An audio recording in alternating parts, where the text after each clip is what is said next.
Home guard की आप लोग परीक्षा दे आए और परीक्षा देने के बाद जब आप लोग परीक्षा हॉल से निकलते हैं तो सबसे बड़ी चीज ये होती है कट ऑफ को लेकर के। और कट ऑफ के बाद भी जो एक मन में सवाल उपजता है वो होता है कि भैया इसका रिजल्ट कब आएगा। तो नमस्कार साथियों, मैं मोहित आपका स्वागत करता हूं आपके अपने यूट्यूब चैनल नौकरी लैब पर।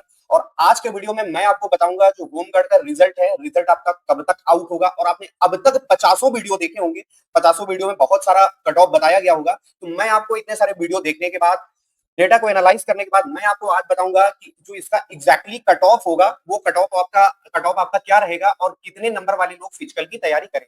तो सारी चीजों पे हम लोग यहाँ पे पॉइंट टू पॉइंट चर्चा करेंगे, वीडियो के अंत तक बने रहे। चलिए हम लोग यहाँ पर देखते हैं जो इसका, ठीक है, जो होमगार्ड का फॉर्म था, कोई भी आवेदन आता है तो उसमें फॉर्म बहुत अधिक संख्या में भरे जाते हैं। तो तकरीबन आपके 25 लाख फॉर्म भरे गए थे और जो एग्जाम में परीक्षार्थी बैठे थे वो थे 19 लाख। अब एक चीज यहाँ पे सोचने वाली बात है भाई, 25 लाख लोगों ने फॉर्म डाला और 19 लाख लोग एग्जाम देने गए थे। तो 19 लाख में ये जो सारे के सारे लोग एग्जाम देने गए थे, क्या ये सीरियस थे? जाहिर सी बात है भाई, ये 19 लाख जो बच्चे थे ये सारे के सारे छात्र सीरियस नहीं होंगे। और दूसरी चीज, इसमें 6 लाख तो आपके लगभग अनुपस्थित पाए गए। ठीक है, अब 19 लाख में जो आपके 13 लाख छात्र थे, ठीक है, 13 लाख जो छात्र थे ये सीरियस छात्र नहीं थे, या यूं कहें इन्होंने फॉर्म भर दिया एक दबाव के कारण और वह परीक्षा हाल तक गए, लेकिन उनका परीक्षा से वास्तविक लेना देना कोई नहीं था। तो इस अनुसार पे अगर देखें तो हम लोगों का जो डेटा निकल के आता है वो जो वास्तविक कंपटीशन होगा वो भैया वास्तविक कंपटीशन अपना जो होगा 1.5 लाख से 2 लाख के छात्रों के बीच में होगा। क्योंकि ये 1.5 से 2 लाख जो छात्र है ये हमेशा तैयारी करते रहने वाले हैं और इन्हीं के बीच में हमारा कंपटीशन होगा। चलिए अब बात करते हैं यहाँ पर कट ऑफ को लेकर के। कट ऑफ आपका क्या जाएगा और फिजिकल के लिए कितने लोगों पे कॉल किया जाएगा। तो कुल रिक्तियां जो थी आपकी 41,424 थी। अगर उस अनुसार देखें, वैसे कोई भी परीक्षा होती है तो उसका 1.5 गुना ही अभ्यर्थी बुलाए जाते हैं, लेकिन हम लोग यहाँ पे जो अभी हाल फिलहाल में यूपीएसआई की परीक्षा संपन्न हुई थी उसके 2.5 गुना फिजिकल के लिए लोग बुलाए गए थे। तो हम उसी का आधार मानकर चलते हैं, तो उसके आधार पे जो आपके फिजिकल के लिए उम्मीदवार बुलाए जाएंगे वो आपके 1,35,060 बुलाए जाएंगे। ठीक है, यहां तक आपको चीजें कंफर्म होंगी। अब इसके बाद में बात आती है भाई कि प्रति छात्र जो होगा या प्रति सीट कंपटीशन कितना होगा। तो प्रति सीट कंपटीशन की अगर बात करें तो 10 प्लस आप मान लीजिए एक सीट पर लगभग 10 छात्रों के बीच में फाइट है। अब जैसा आपने थंबनेल देखा होगा कि यहाँ पे 40 नंबर वाले भी क्या एलिजिबल है, तो चलिए उसकी भी बात कर लेते हैं डेटा सहित।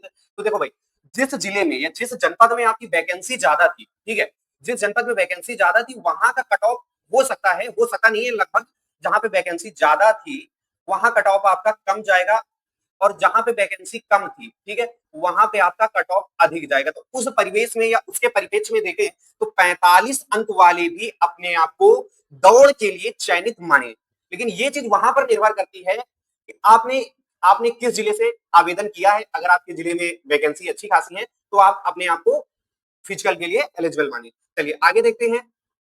आगे यहां पर बात करते हैं कि कट ऑफ जो है आपका इतना कम क्यों जाएगा। जैसे मैंने आपको बताया 45 नंबर और 45 में आप 2 प्लस कर लीजिए, माइनस तो खैर है ही नहीं, प्लस ही करना है। तो देखो पहली चीज क्या थी कि जो होम गार्ड है भाई, होम गार्ड में कोई भी छात्र हो या जो भी यूट्यूब के टीचर थे या ऑफलाइन के टीचर थे, उनकी एक्सपेक्टेशन क्या थी, उनकी उम्मीद क्या थी, जो आपका एग्जाम आएगा, जो आपकी परीक्षा का स्तर होगा वो उत्तर प्रदेश पुलिस के स्तर का होगा या एसएससी जीडी का होगा या दिल्ली पुलिस का होगा। मोटा माटी कहे तो जो ग्रुप सी की परीक्षाएं होती है इन्हीं के आधार पे पेपर का पैटर्न होगा। लेकिन जब छात्र परीक्षा हाल पे पहुंचे ना भाई, तो वहां पे प्रश्न पत्र को देख करके सबके होश उड़ गए। मतलब जो टीचर कई वर्षों से पढ़ा रहे थे वो भी हक्के बक्के हो गए। तो इस लिहाज से यहाँ पर कहा जा सकता है कि जो आपका कट ऑफ होगा वो आपका 45 के अल्ले पल्ले जाएगा। बशर्ते डिपेंड ये करता है कि आपने किस जनपद से अप्लाई किया है और आपके जनपद में नंबर ऑफ वैकेंसी कितनी है। यहां तक चीजें समझ आ गई होंगी। अच्छा, परीक्षा हाल से आप निकलते होंगे हर बार की तरह, हमेशा की तरह इस बार भी हुआ होगा कि बहुत सारे छात्रों ने ये कहा होगा भैया मैंने तो पूरे में पूरे कर डाले, लेकिन घर तक आए होंगे तो उनके अंक बचे होंगे 20, 10, 15 और हो सकता है माइनस में चले गए होंगे। तो इन लोगों से आपको दूर रहना है। मतलब मेरा कहने का मतलब ये है कि अच्छे अच्छे छात्रों से या अच्छे अच्छे अध्यापकों से, ये जो लंबे अरसे से यूपीएससी की तैयारी कर रहे थे उनसे भी पेपर सॉल्व नहीं हुआ। तो इस आधार पे सारे डेटा को देखने के बाद, कट ऑफ सारी चीजों का विश्लेषण करने के बाद ये कहा जा सकता है कि कट ऑफ जो है वो आपका 45 प्लस ही रहेगा। और जिनके 45 प्लस है तो वो समय का इंतजार मत करें कि भाई रिजल्ट आ जाएगा, रिजल्ट के बाद हम दौड़ लगाएंगे। ना भैया ना, अगर आपके 45 प्लस अंक बन रहा है तो आप मैदान में पहुंचिए और दौड़ लगाना चालू कीजिए। चलिए और आगे चीजें यहाँ पे देखते हैं। जैसे ठीक है, यहाँ पर चीजें हो गई। अब इसके बाद में एक चीज आ जाती है नॉर्मलाइजेशन के बारे में। जैसा कि आपको पता है कि ये परीक्षा कई शिफ्टों में हुई थी, तो जो भी परीक्षा कई शिफ्टों में होती है वहां पर मार्क्स हमेशा बढ़ते हैं। आपको यहाँ पे मैं उदाहरण देना चाहूंगा रेलवे ग्रुप डी परीक्षा का। ठीक है, रेलवे ग्रुप डी की जो परीक्षा होती है उसमें क्या होता है, उसका जो रिजल्ट आता है अलग अलग जोन वाइज आता है, AIR नहीं आता है, मतलब ऑल इंडिया रिजल्ट नहीं आता है। और रेलवे ग्रुप डी के अगर रिजल्ट की बात करें तो वहां भी नॉर्मलाइजेशन होता है। अब जैसे मैंने आपसे कहा यहाँ पर 45 अंक पे आपका चयन हो जाएगा, तो यहाँ पे आपको समझना होगा, अगर आप रेलवे के रिजल्ट को एनालाइज करें, इसको रेलवे के रिजल्ट से आप इसको को रिलेट करिए कि रेलवे के रिजल्ट में पिछली बार क्या हुआ था कि 50 अंकों वालों का भी सिलेक्शन हुआ था और बहुत सी जगह ऐसा था जहां पर 60 अंक वालों का भी सिलेक्शन नहीं हुआ था। कारण सिर्फ यही था, नॉर्मलाइजेशन हुआ। और इसके बाद जैसा रेलवे अपना रिजल्ट डिक्लेयर करता है वो अलग अलग जोन वाइज डिक्लेयर करता है, तो ठीक उसी प्रकार आपका जो होम गार्ड है वो अलग अलग जनपद वाइज रिजल्ट डिक्लेयर कर रहा है। और दूसरी चीज क्या है कि भैया यहाँ पर नॉर्मलाइजेशन हो रहा है, तो नॉर्मलाइजेशन में जाहिर सी बात है जिस शिफ्ट का पेपर सबसे ज्यादा हार्ड रहा उसको इसका फायदा मिलेगा। चलिए आगे देखते हैं, यहां तक आपको चीजें क्लियर होंगी। अब इसके बाद में बात कर लेते हैं जो आपका पेपर हुआ था, किस शिफ्ट का पेपर कैसा क्या था। अगर बात करें 25 तारीख, तो भैया 25 तारीख का जो फर्स्ट शिफ्ट का पेपर था ना, तो एकदम होश उड़ा देने वाले था, एकदम हक्का बक्का कर देने वाला। तो जो 25 तारीख को पेपर देने छात्र गए तो उनके जो अंक बन रहे हैं वो 45 से 50 के अल्ले पल्ले बनेंगे जाकर के, और उनको नॉर्मलाइजेशन में सबसे ज्यादा फायदा होगा। कारण क्या है, पेपर टफ था, तो जो आयोग है, संस्थान है, संस्थान को नॉर्मलाइजेशन में बढ़ा करके अंक देने पड़ेंगे।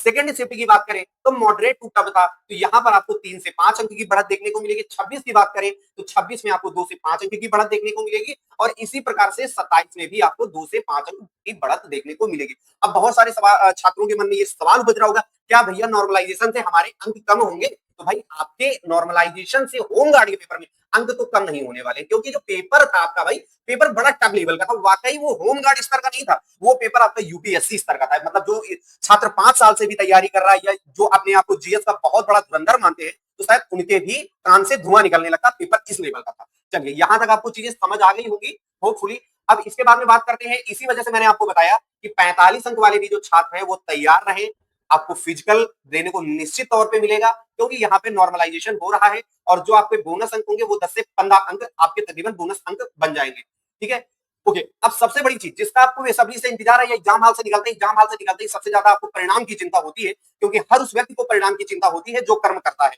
तो भाई मई तो देखो आपका खत्म होने वाला है, तो मई में तो आपका कुछ होने नहीं वाला है। अगर रिजल्ट की बात करें, जो आपका लिखित परीक्षा हुई है, तो लिखित परीक्षा की ऐसी संभावना बन रही है कि आपका जो रिजल्ट है वो रिजल्ट आपका जून के प्रथम सप्ताह में रिजल्ट आ जाए। और जिस गति से इस समय उत्तर प्रदेश सरकार कार्य कर रही है, और अगर होमगार्ड की परीक्षा की बात की जाए तो जैसा उत्तर प्रदेश में लगभग सारी परीक्षाओं की बात की जाए, तो कहीं ना कहीं परीक्षाओं की सूचना पे सवाल उठे हैं। हर कोई परीक्षा, इतना हमारे पास इंटेलिजेंस होने के बावजूद भी परीक्षा कहीं ना कहीं लीक हो जाती है, या कुछ ऐसे अराजक तत्व होते हैं जो परीक्षा को विघ्न डालने का काम करते हैं। तो मुझे नहीं लगता है कि सरकार इस पे ज्यादा रिस्क लेगी। ये जून के प्रथम सप्ताह में आपका रिजल्ट डिक्लेयर कर देगी, और जैसे ही आपका रिजल्ट डिक्लेयर होगा उसके तुरंत बाद आपका फिजिकल के लिए कॉल आने लगेगा। अब बात आ रही है भाई जिनका रिजल्ट क्या जिनके अंक 45 प्लस बन रहे हैं वो लोग रिजल्ट का इंतजार करें, तो मैं आपसे यही कहूंगा कि आप भाई रिजल्ट का इंतजार मत करिए, सुबह शाम ग्राउंड पे जाइए, प्रैक्टिस करिए और अपनी फिजिकल को तैयार अच्छे से करिए। क्योंकि अगर मान लीजिए आप रिजल्ट क्वालिफाई कर गए, और रिजल्ट क्वालिफाई कर गए, इसके बाद आप अगर फिजिकल से बाहर होते तो फिर आपको और ज्यादा कष्टकारी होगा। और जिस स्तर का आपका पेपर था ना भाई होमगार्ड को, तो आप अपने आप को होमगार्ड मत मानिए, आप अपने आप को एक अच्छा योग्य व्यक्ति ही मानिए। क्योंकि होमगार्ड को लेकर बहुत सारी मीम्स बने थे, तो उनको अदर साइड करिए। अगर फिजिकल की बात करें तो फिजिकल में आपको जैसा पता ही है 168 सेंटीमीटर पुरुष की हाइट थी जनरल कैंडिडेट में, एसटी की बात करें 160 सेंटीमीटर और महिला की 152 सेंटीमीटर। बाकी ये सारी चीजें लिखी हैं और आपने नोटिफिकेशन को पढ़ा ही होगा। तो ये था जो सारा विश्लेषण था, इसका ये विश्लेषण था। और रनिंग जो है आपकी 4 किलोमीटर की रनिंग है, 4.8 की 28 मिनट में आपको तय करना है। और महिलाओं की अगर बात करें तो महिलाओं के लिए 2.4 किलोमीटर की है और इसको तय करना है। ठीक है, यहाँ तक आपको चीजें समझ में आ गई होंगी। महिलाओं के लिए यहाँ पे थोड़ा सा समय लिखने में गड़बड़ हो गया है। महिलाओं के लिए शायद एक बार आप क्लियर कर लेना, 30 मिनट है, महिलाओं के लिए 16 मिनट का समय है। ओके, तो यहाँ तक आपको चीजें समझ में आनी होंगी। और जो महिलाएं हैं वो थोड़ा सा रनिंग में ज्यादा ध्यान दें, रिजल्ट का वेट मत करें। 45 प्लस में बार बार आपसे रिपीट कर रहा हूँ, अगर 45 प्लस है तो आप लोग अपनी रनिंग तैयार कर दीजिए, ग्राउंड पे जाइए और अच्छे से होमगार्ड की नौकरी लीजिए, क्योंकि ये भी नौकरी आपकी अच्छी नौकरी है। 27,000 के अल्ले पल्ले आपको कुछ वेतन मिलेगा और आपकी जनपद में पोस्टिंग होगी। अगर कंपेयर किया जाए जो यूपी पुलिस का कांस्टेबल होता है, तो उससे यहाँ पे वर्कलोड कम होगा, घर के घर अपने आप रहेंगे। ठीक है, तो यहाँ तक आपको चीजें क्लियर होंगी। और चैनल को जरूर सब्सक्राइब कर लीजिएगा। कल मैं आपको एक वीडियो और लेकर के आऊंगा जिसमें मैं आपको बताऊंगा जो आपकी डीवी पीएचडी होगी या होमगार्ड की जॉब प्रोफाइल होती है वो क्या होती है। तो इस वजह से आप चैनल को जरूर सब्सक्राइब कीजिएगा। Thanks for watching me, happy study, have a nice day, thank you.